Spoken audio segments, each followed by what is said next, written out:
Welcome to the quick demo video of the Adaptive Interface's MCD100 Mode C decoder. The MCD100 is an instrument that allows a pilot to see the altitude sent by an encoding altimeter or electronic altitude encoder module, sometimes called a blind encoder, to a transponder. It's called a Mode C decoder because a transponder reporting altitude information is said to be operating in Mode C. For this quick demo, we're simply going to cover the functions of the instrument and the functions of the buttons. If you want more details about encoding altimeters and how they work and the difference between normal air pressure and standard air pressure, please see the more detailed video. So first let's go over the functions of the instrument. As you can see above the digital display of 5,000 feet, we have a group of functions that go across the top. Each is accompanied by an indicator light. So I'll go over these first group of functions. The first function is alt, or altitude. This is the normal function of the instrument, and what it is doing is it is reporting a corrected altitude, which is an altitude based on Mode C altitude information, which has been corrected by your local barometer setting. The next function is MC, or Mode C. This will show the altitude, or raw altitude, that's being reported by an encoding altimeter. It's useful information in troubleshooting any problems that you might have between your altimeter and your transponder, but it doesn't usually tell the actual altitude of the aircraft, so it's used more for troubleshooting purposes. The next two functions are the local barometer settings. On this instrument, the altitude display can be adjusted based on the local barometer setting. The first function, BAR, or barometer, allows you to set the actual barometer setting that you would normally get from a control tower or from an ATIS report. The next function allows you to set the barometer by setting your actual field altitude. This would normally be done on a run-up, where you can actually set the exact altitude that you're at, and then the instrument, the computer in the instrument, will then calculate the barometer setting for you. The last function, AA, is the altitude alert function, and we'll cover that in just a few minutes. So let's kind of step through what we have here. First of all, there's information that you probably need to know for this demo. We at Adaptive Interfaces are in Colorado, and our offices are at 4,970 feet altitude. So if you're using a correct barometer setting and show an adjusted altitude or a corrected altitude, you're seeing what we are right now, which is 5,000 feet. Why aren't we seeing 4,970? Well, encoding altimeters only report altitude in 100-foot increments. So therefore, any altitude actually has to be rounded up or rounded down to the nearest 100-foot value. In this case, since we're at 4,970, the closest altitude in 100-foot increments is 5,000 feet. Today, the barometer setting is 29.89 inches of mercury. This is very, very close to standard pressure, which is 29.92 inches of mercury. Therefore, the readings are going to be very, very similar. So if we step over to the next function, which we do by pressing the function button, we'll see that the Mode C altitude, which is based on 2992, is the same as the altitude that's corrected right now. Go over to the next function, we can actually show that we are in a function that we can adjust the local barometer setting. Again, right now today it's 29.89 inches of mercury. Step over to the next function. We have our actual field altitude, or in this case the altitude of Adaptive Interfaces, which is 4,970 feet. And let's go, before we go into the altitude alert function, let's briefly go over the four buttons that are on the front of the instrument. The first button is the function button, and by pressing that you step through the various functions of the instrument. The next two buttons are the up and down buttons, and these have a dual purpose. When the instrument is in its normal mode here, which is reporting altitude, the up-down buttons when the instrument is set to a front panel brightness control, allow you to adjust the brightness of the digital display. And I can show you that right here. Press the up button, we get brighter. Press the down button, we get lower. And because it works better with the video, we normally keep this at a lowest setting right now. The other button is the AA button, or altitude alert button. This button has two functions. Normally when you're in normal flight, as we would be right now, it engages the altitude alert function of the instrument. In other settings, it's actually used as an enter button, and we'll kind of briefly go over that in a few minutes and show you the way that works. So now's a good time to talk about one of the better features of the instrument, which is its altitude alert function. What the altitude alert function does is, if you are flying at a desired cruising altitude, in this case let's say we're flying at 5,000 feet, you can engage the altitude alert function simply by pressing the button. You'll see that the indicator light comes on. And now that the instrument's in altitude alert mode, if the altitude of the aircraft goes above 200 feet above the cruise setting, or below 200 feet below the cruise setting, the instrument will show an alarm condition to let you know that you've drifted off of your desired altitude. We can kind of demonstrate this by tricking the encoding altimeter that we're hooked up to. By changing the air pressure, we can actually make it think that we're going higher or lower, and it's a good way to demo the instrument.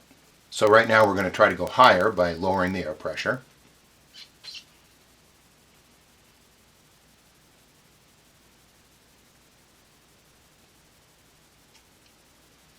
And you notice that the instrument flashes to let you know that you've drifted off of your altitude. If we increase the air pressure, we can actually make it think we're going a little lower, and you'll basically see the same effect.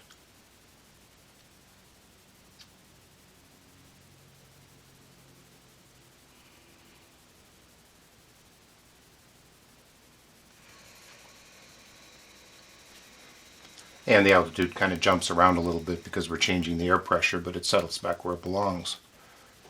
And the altitude alert function can be engaged or disengaged at any time. Once you disengage it, if you go to a different altitude and want to set a new cruising altitude, you simply re-engage the function. That new altitude will be your reference altitude, and you'll be able to see if you're drifting high or low from that.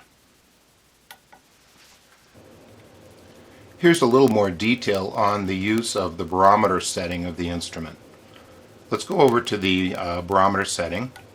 Again, right now we're at 29.89 inches of mercury. We can change that setting by using the up-down arrows, or the up-down buttons, and set it to whatever barometer setting we need to set it to.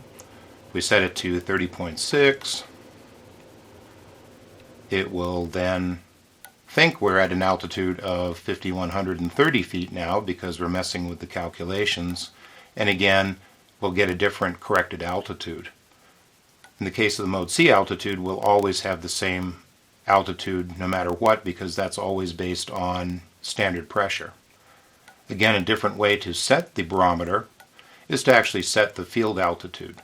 So we know that we're at 4,970 feet. We can actually raise or lower this field altitude in 10-foot increments. So what we'll do is we'll back ourselves down to the 4,970 to kind of get back where we belong. And there we go. You might notice that the field altitude is settable in 10-foot increments, whereas the altitudes, either corrected altitude or Mode C altitude, is always reported in 100-foot increments. The way the instrument works is that we can set the field altitude in 10-foot increments to more accurately set the barometer. And the instrument is, the calculations in the instrument allow you to do a more accurate barometer setting by knowing your exact altitude. Again, the barometer setting affects the calculations of the altitude against the Mode C altitude information, and again, the altitude is normally just reported in 100-foot increments. So that about covers the settings of the local barometer and kind of how and why it works the way it does. And so normally we would step through our functions until we go back to the normal corrected altitude. Another thing to note is, since the Normal corrected altitude is the most desirable altitude to be seeing, since it's more representative of the actual altitude that you're flying at. That's the default setting for the instrument, and the instrument will go back to its default setting after 2 minutes of use. So if you leave the instrument set in mode C mode or in the barometer setting mode, after 2 minutes it'll automatically go back to the altitude mode. And if you want to get back into those other functions, you simply press the button and get back into those functions if you want to. So the next thing to go over on this instrument are some of the optional settings. And to get to the optional settings, you press and hold the function button in for about 8 seconds. And it'll show a level 1 indication, and that's the way that this instrument is referenced as a menu level 1 and a menu level 0. Menu level 0 being the normal operating mode of the instrument, and menu level 1 being the options settings. So here we see the first option setting, which is brightness, or the display brightness. So right now the brightness is set for FP, or front panel, and that means that the brightness of the instrument can be controlled by the up and down arrows. Right now, by using the up and down arrows, we can go to the other brightness control settings. Next setting is pH, or photocell. The instrument has a photocell down at the bottom, and the brightness can be adjusted automatically based on the ambient light. So if you're in a low light condition or flying at night, the display brightness will be at its lowest setting, and as you go into bright sunlight, the display brightness will get higher. Another option for doing or controlling the display brightness is external. There is actually an external electrical connection on the back of the instrument that allows you to have a potentiometer or a brightness control on your aircraft panel, and to be able to adjust the display brightness using the control knob instead of the front panel buttons on the instrument. So those are the 3 options of the brightness control. We can step through those. If we want to change the brightness, we can do that. If we want to change the, say we want to go to a photocell, we can simply hit the AA button as an enter button.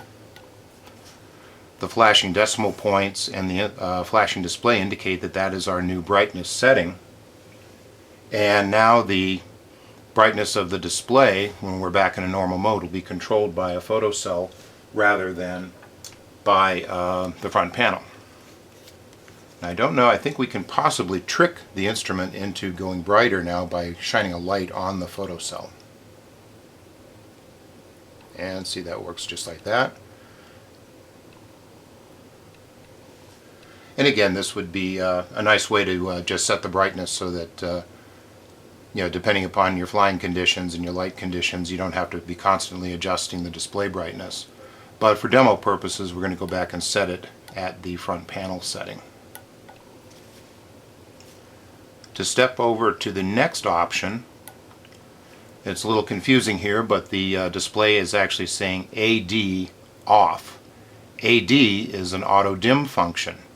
That works with the instrument when it's in a front panel brightness control. It adds the use of the photocell to change the brightness of the display automatically for you if you go from a low light condition into a high light condition, or from a high background light condition into a low background light condition. It'll automatically adjust the display for you one time, and then you can actually use the front panel controls after that to adjust the brightness the way you want. Right now we have it set it off, and that's the default setting.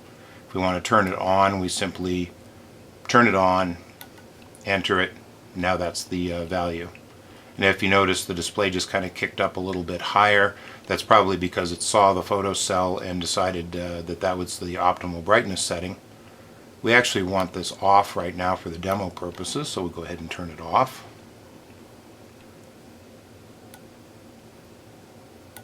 And of course we're in a higher brightness setting right now, so we need to go back to the main menu real quickly. We can do that by stepping through the functions until we see the return to main function, which is like a double back arrow function. So we'll go ahead and do that. This shows that we're back into that mode, and let's readjust our display brightness so that we have a good brightness on the video.